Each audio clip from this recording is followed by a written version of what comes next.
Là, j'ai pas le droit de traîner. Le ciel est gris, la pluie arrive, et j'ai 10 hectares de blé à semer avant que tout s'arrête.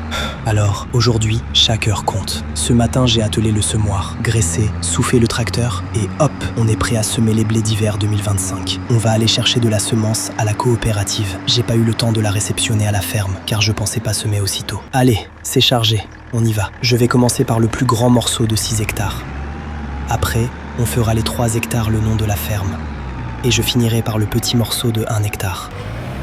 Si j'ai le temps avant la pluie, je roulerai tout pour garder la fraîcheur. Car oui, le problème, c'est que le ciel, il est pas rassurant. Et sur Météo France, ils ont annoncé de la pluie dans 3 jours, pour au moins 10 jours. Alors on se dépêche. En travaillant dans le tracteur, je réfléchis beaucoup. Et je me dis que quand tu t'installes, t'as pas toujours le choix du moment. Tu prends la fenêtre quand elle se présente. Trêve de blabla. Je vais regarder si ça sème bien. Regardez la profondeur. On est bon. 4 cm, c'est parfait. Alors j'avance. Je regarde moins le ciel.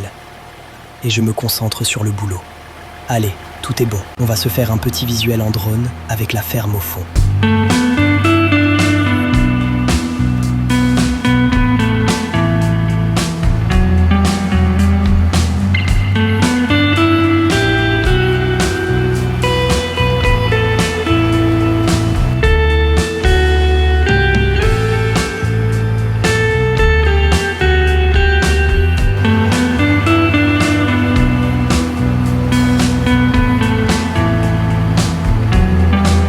Il y a des moments où il vaut mieux se taire, laisser parler les machines, la terre, le paysage, parce que c'est aussi pour ça qu'on fait ce métier. Là, l'objectif, c'est de finir proprement, de semer dans de bonnes conditions. On a fait un bon labour la semaine dernière. Là, ça fait du bon boulot, de la bonne terre fine. Alors, le reste, on verra après. On est jeudi matin, et le matin, je commence toujours pareil. Je vais voir les bêtes, voir si tout va bien. Regarder mes petites bufflonnes si elles sont pas en forme. Normalement, on devrait commencer à avoir des petits d'ici quelques jours ou semaines.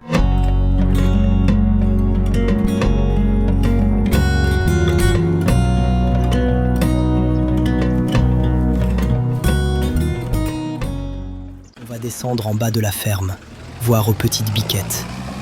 Et elles, autant vous dire qu'elles s'en foutent du ciel gris. Elles attendent juste à manger.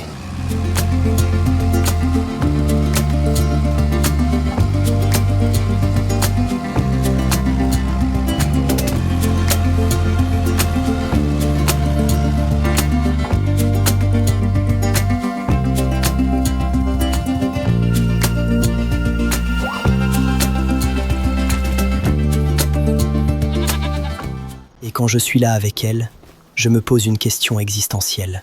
Est-ce que je devrais aller plus loin? Pas juste produire, mais transformer. Faire du fromage de chèvre à la ferme, à petite échelle. Pas pour devenir riche, mais pour donner plus de valeur à ce que je fais déjà. Vous allez me dire que certes, c'est un investissement, mais peut-être que le jeu en vaut la chandelle. Faut que je me renseigne. Dites-moi ce que vous en pensez dans les commentaires. On est le vendredi 22 octobre. Le temps s'est un peu levé. Alors j'en profite pour aller faire un désherbage sur les blés. Le temps s'y prête. On a la bonne fenêtre de tir. Alors feu.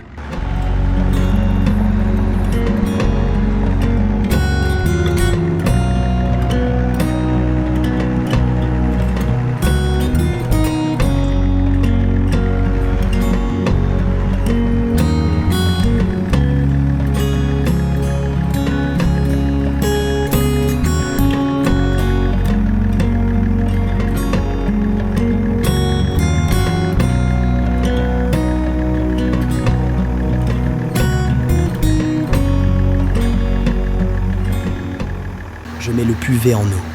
Je teste toutes les buses. Je graisse, charge, et c'est parti. Et cet après-midi, on ira se faire un peu de broyage d'accotement. J'irai chercher le broyeur chez notre bon vieux Michou, un voisin. Quand je vois le prix des produits phytosanitaires en ce moment, j'ai l'impression de balancer des billets dans les champs. Mais bon, c'est pour la bonne cause. Regardez-moi le charme de cette belle ferme. Je me suis toujours dit que le jour où il déciderait de vendre, je rachèterai les bâtiments.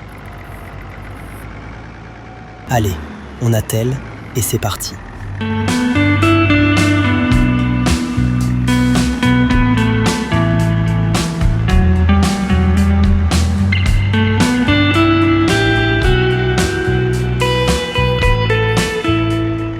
Vous allez me dire pourquoi broyer les accotements ici. Déjà, car il n'y a pas gros de boulot à vous montrer. Et dans ce petit champ, j'aimerais mettre une clôture et faire une pâture pour les vaches quand il fait beau. Quand tu regardes une ferme de loin, on a l'impression que tout est simple. Mais en vrai, c'est une suite de décisions. Petites, moyennes, parfois lourdes. Et chaque jour, tu fais du mieux que tu peux avec ce que t'as. Alors dites-moi, le fromage de chèvre, vous pensez que c'est une bonne idée ou pas? Et vous, dans cette situation, vous feriez quoi à ma place?